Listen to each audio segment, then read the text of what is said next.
پیارے دوستو، بھارت کے ایک ہندو گاؤں پر اللہ کا ایسا عذاب آیا کہ پورا ہندو گاؤں ہی پانی میں بہہ گیا۔ مکانات، انسان، مویشی، جانور سب پانی کی نظر ہو گئے۔ مگر ایسا کیوں ہوا؟ یہ لوگ ایسا کون سا گناہ کرتے تھے جس کی وجہ سے یہ عذاب آیا؟ یہ جاننے کے لیے پوری ویڈیو کو آخر تک ضرور دیکھیے گا۔ پیارے دوستو، آج ہم جس گاؤں کا ذکر کرنے جا رہے ہیں وہ گاؤں بھارت کے شمالی علاقے میں واقع تھا، جس کا نام بھومی دان تھا، جہاں کثیری تعداد میں ہندو آباد تھے۔ اس گاؤں میں تقریباً 300 مکانات تھے، جن میں سے صرف 5 مکان ایسے تھے جہاں مسلمان رہتے، باقی 295 خاندان ہندوؤں کے تھے۔ یعنی کہ یہ گاؤں ہندوؤں سے بھرا پڑا تھا، اور اس گاؤں کی خاص بات یہ تھی کہ گاؤں کے سبھی ہندو خوشحال تھے اور قریب کے شہروں میں کام کیا کرتے تھے۔ اگر کسی ہندو کو مالی مشکلات کا سامنا ہوتا تو دوسرے ہندو اس کی مالی مدد کرتے تاکہ اس گاؤں کا ہر ہندو خوشحال رہ سکے۔ اس کے برعکس دوسری طرف 5 مسلمان خاندان بھی تھے جو مفلسی اور غربت کی زندگی گزار رہے تھے۔ ہندو انہیں اپنی جنسی خواہشات کا نشانہ بھی بناتے اور ان پر جھوٹے الزام بھی لگاتے۔ بھومی دھان نامی اس گاؤں میں ایک چھوٹی سی مسجد بھی تھی جسے اکثر تالا لگا رہتا۔ کبھی کبھار کوئی مسلمان ہمت کر کے اس مسجد میں جاتا اور نماز ادا کرتا۔ ایک بار ایسا ہوا کہ چند مسافروں کا گزر اس گاؤں سے ہوا جو اس ہندو گاؤں کو کروس کر کے اگلے شہر جانا چاہتے تھے۔ یہ مسافر نہ صرف مسلمان تھے بلکہ بہت بڑے تاجر بھی تھے۔ یہ ہر روز اپنا مال دوسرے شہروں میں بیچنے جایا کرتے۔ جس دن یہ مسافر بھومی دھان نامی اس گاؤں میں پہنچے تو وہ دن جمعے کا دن تھا اور نماز کا وقت ہو چکا تھا۔ وہاں کے ہندوؤں نے جب تاجروں کو بڑی شان سے مسجد کی طرف جاتے دیکھا تو چوراہے پر اکٹھے ہو گئے۔ مسافر تاجروں نے جب مسجد کے دروازے پر تالا لگا دیکھا تو بڑے حیران ہوئے۔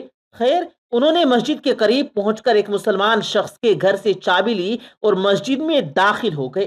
ان میں سے ایک نے بآواز بلند اذان دی تاکہ آس پاس کے مسلمان بھی نماز ادا کر سکے۔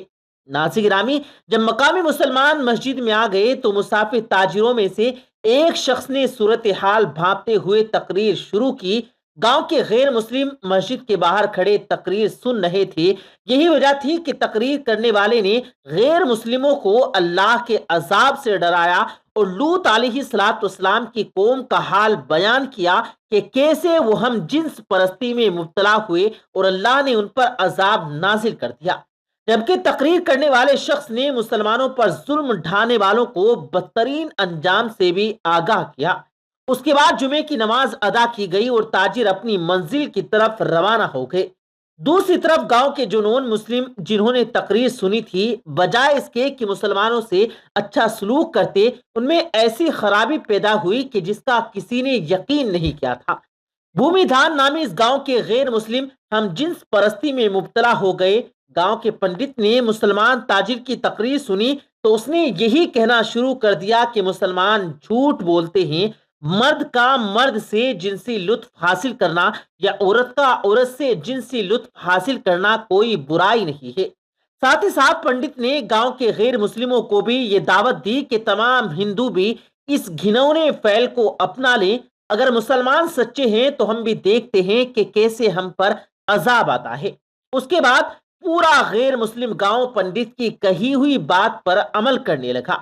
بھومی دھان نامی گاؤں میں رہنے والے غیر مسلم مردوں سے جنسی خواہش پوری کرنے لگے۔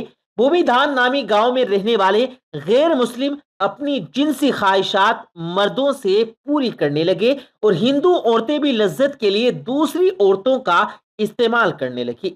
گاؤں میں رہنے والے مسلمانوں نے جب یہ دیکھا تو انہیں سمجھانے لگے کہ ایسا کر کے تم اللہ کے عذاب کو دعوت دے رہے ہو، مگر وہ کہاں ماننے والے تھے۔ جب ان کے جنسی جرائم حد سے بڑھ گئے تو 5 مسلم گھرانوں نے اس گاؤں سے کوچ کرنے کا فیصلہ کر لیا۔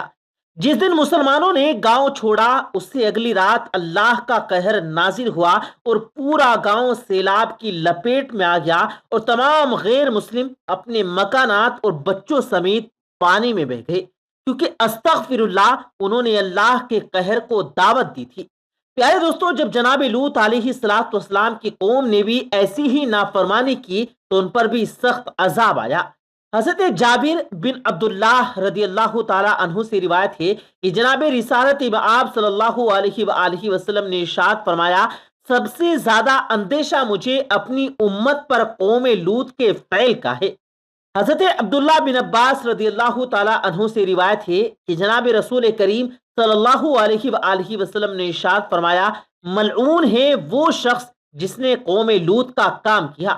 حضرت عبداللہ بن عباس رضی اللہ تعالی عنہ سے روایت ہے کہ جناب رسول کریم صلی اللہ علیہ وآلہ وسلم نے فرمایا، اللہ رب العزت نگاہ نہ فرمائے گا اس شخص کی طرف جس نے مرد یا عورت سے اغلام کیا۔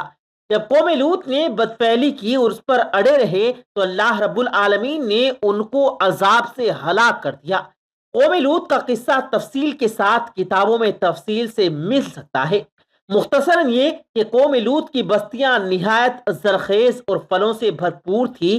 جب ان کے اندر بدفعلی بڑھ گئی تو اللہ رب العالمین نے حضرت ابراہیم علیہ السلام کے بھتیجے حضرت لوط علیہ السلام کو اس قوم کی طرف نبی بنا کر بھیجا، تو انہوں نے قوم کو اس برے کام سے روکنے کی کوشش کی اور اللہ رب العالمین کا تعارف بھی کرایا، مگر اس قوم کی سرکشی اتنی بڑھی، وہ کہنے لگے کہ اگر سچے ہو تو ہم پر اللہ کا عذاب لے آؤ۔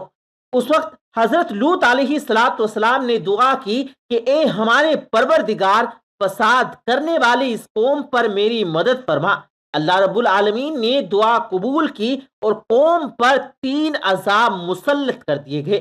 سورۃ الحجر کی آیت نمبر 83 اور 84 میں ذکر ہے، بس سورج نکلتے نکلتے انہیں ایک بڑے زور کی آواز نے پکڑ لیا، بالآخر ہم نے اس گوہر کے اوپر تلے کر دیا اور ان لوگوں پر کنکر والے پتھر برسائے۔ اللہ رب العالمین نے قوم لوط کی بے حیائی کی وجہ سے ایسا عذاب دیا کہ کسی امت کو بھی وہ عذاب نہیں دیا گیا۔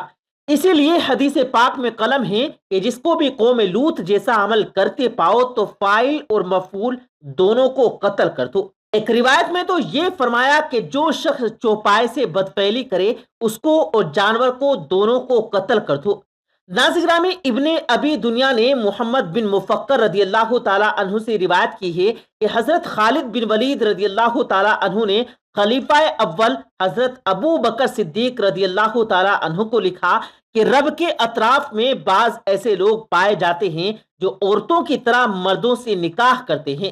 تو حضرت ابو بکر صدیق نے صحابہ کو جمع کیا جن میں مولا علی مرتضیٰ بھی شامل تھے اور فرمایا کہ اغلام ایسا گناہ ہے جس کو کبھی کسی نے نہیں کیا سوائے قوم لوط کے، اور اللہ رب العالمین نے اس کی جو سزا دی وہ سبھی کو معلوم ہے۔ میری رائے یہ ہے کہ ایسے شخص کو آگ میں جلا دینا چاہیے۔ حضرت ابو بکر صدیق نے حضرت خالد بن ولید رضی اللہ تعالی عنہ کو لکھا کہ ان کو آگ میں جلا دو، تو حضرت خالد بن ولید نے ان سب لوگوں کو آگ میں جلا دیا۔ امام اعظم حضرت ابو حنیفہ رحمۃ اللہ علیہ کے نزدیک بھی ایسا کام کرنے والوں کو آگ میں جلا دیں یا ان پر دیوار گرا دیں یا ایسی ہی کوئی اور سزا جو حاکم یا بادشاہ جج تجویز کریں۔ اسی لیے ایسے عمل سے جس قدر ہو سکے بچنا چاہیے، کیونکہ یہ عمل اللہ کی ناراضگی کی وجہ بنتا ہے۔ آخر میں حسب روایت دعا ہے کہ اللہ رب العالمین اپنے فضل سے ایسے تمام افعال جو اللہ رب العالمین کی ناراضگی کی وجہ بنتے ہیں ان سے ہماری پوری حفاظت فرمائے۔ آمین ثم آمین۔